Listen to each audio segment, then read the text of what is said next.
മറ്റൊരു ശത്രുക്കളാണ് കമ്മ്യൂണിസ്റ്റുകൾ. അത് പറയുന്ന കാലം 1.5 നൂറ്റാണ്ട് മുമ്പാണ്. അന്ന് ലോകത്ത് കമ്മ്യൂണിസം വ്യാപകമായിട്ടുണ്ട്. റഷ്യയിലുണ്ട്, ചൈനയിലുണ്ട്, ഇന്ന് എവിടെയില്ല, കേരളത്തിൽ പ്രത്യേകിച്ചില്ല.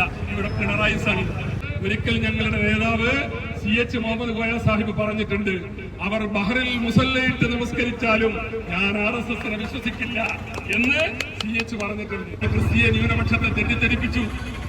ഞങ്ങൾ നിങ്ങളുടെ രക്ഷകരാണെന്ന് പറഞ്ഞു. ഇവിടുത്തെ ന്യൂനപക്ഷ വിഭാഗങ്ങളെ തമ്മിലടിപ്പിക്കാൻ എന്തെല്ലാം ശ്രമങ്ങൾ RSS നടത്തി.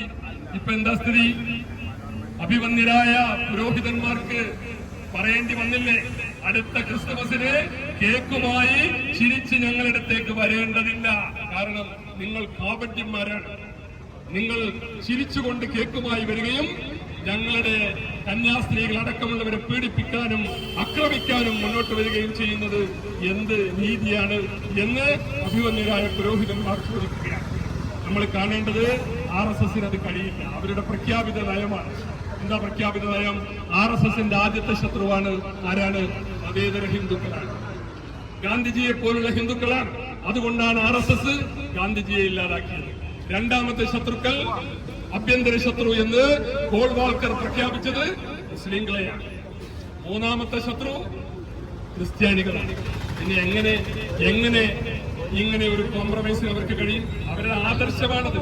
ഇത് വിദ്വേഷത്തിന്റെ ആദർശമാണ്. ഇന്ത്യ ഇന്നോളം അംഗീകാരം കൊടുത്തിട്ടില്ല. എന്നാൽ സമീപകാലത്ത് ചില അപശ്രുതികളുണ്ടായ സ്വീകരണം കിട്ടിയ ഒരു ആദർശമാണ്. അപ്പോ ആ ആദർശവുമായി നടക്കുന്നവർക്ക് എങ്ങനെ ക്രിസ്തീയ സമൂഹത്തെ ഉൾക്കൊള്ളാൻ കഴിയും? അവരുടെ ശത്രുക്കളാണ് ക്രിസ്ത്യാനികൾ. ഇവിടെ സൂചിപ്പിച്ചതുപോലെ തന്നെ മറ്റൊരു ശത്രുക്കളാണ് കമ്മ്യൂണിസ്റ്റുകൾ. അത് പറയുന്ന കാലം 1.5 നൂറ്റാണ്ട് മുമ്പാണ്. അന്ന് ലോകത്ത് കമ്മ്യൂണിസം വ്യാപകമായിട്ടുണ്ട്. റഷ്യയിലുണ്ട്, ചൈനയിലുണ്ട്, ഇന്ന് എവിടെയില്ല, കേരളത്തിൽ പ്രത്യേകിച്ചില്ല. ഇവിടെ പിണറായി സാഹിബ്. ഏതായാലും അത് നമ്മുടെ ഇപ്പോഴത്തെ ചർച്ചാ വിഷയമല്ലാത്തതുകൊണ്ട് ഞാൻ അതിലേക്ക് കടക്കുന്നില്ല.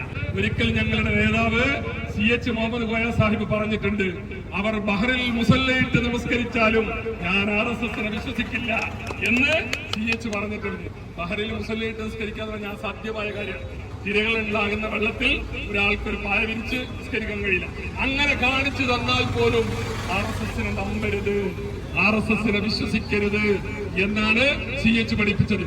ഇത് ലീഗുകാർക്കോ മുസ്ലിം സമൂഹത്തിനോ മാത്രം ബാധകമല്ല, എല്ലാ ജനവിഭാഗങ്ങൾക്കും, മതേതര വിശ്വാസികൾക്ക്, ക്രിസ്ത്യൻ ജനവിഭാഗങ്ങൾക്ക്, ഈ നാടിന്റെ ഐക്യവും അഖണ്ഡതയും കാക്ഷിക്കുന്ന മുഴുവൻ ആളുകൾക്കും CHന്റെ ഈ പ്രഖ്യാപനം ബാധകമാണ് എന്നാണ് എനിക്ക് ഈ സന്ദർഭത്തിൽ സൂചിപ്പിക്കാനുള്ളത്.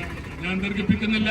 ഇവിടെ മണ്ണാർക്കാട് ഇന്ന് നമ്മൾ ക്രിസ്ത്യൻ സഹോദരിമാരോട്, കന്യാസ്ത്രീ സമൂഹത്തോട് സംഘപരിവാർ, BJP, RSS, ബജരംഗദൾ കാണിക്കുന്ന അക്രമങ്ങൾക്കെതിരായ പ്രതിഷേധമാണ് നമ്മൾ രേഖപ്പെടുത്തിയത്. നമ്മുടെ ഐക്യദാർഢ്യം പ്രിയപ്പെട്ട കന്യാസ്ത്രീകൾക്കൊപ്പമാണ്. നമ്മുടെ ഐക്യദാർഢ്യം ഇവിടുത്തെ സഭകൾക്കൊപ്പമാണ്. കാരണം അവരെയാണ് നിങ്ങൾ പീഡിപ്പിക്കുന്നത്, അവരെയാണ് നിങ്ങൾ മർദ്ദിക്കുന്നത്. അതുകൊണ്ട് മർദ്ദിതരൊക്കൊപ്പം നിന്നുകൊണ്ട് ഐക്യ ജനാധിപത്യ മുന്നണി ഈ മണ്ണാർക്കാടിന്റെ മണ്ണിൽ, ഇത് ബഹുസ്വരതയുടെ മണ്ണാണ്, ഇത് ഐക്യത്തിന്റെ മണ്ണാണ്. ഈ ഐക്യത്തിന്റെ മണ്ണിൽ നിന്നുകൊണ്ട് ഞങ്ങൾ ഐക്യദാർഢ്യം പ്രകടിപ്പിക്കുകയാണ്.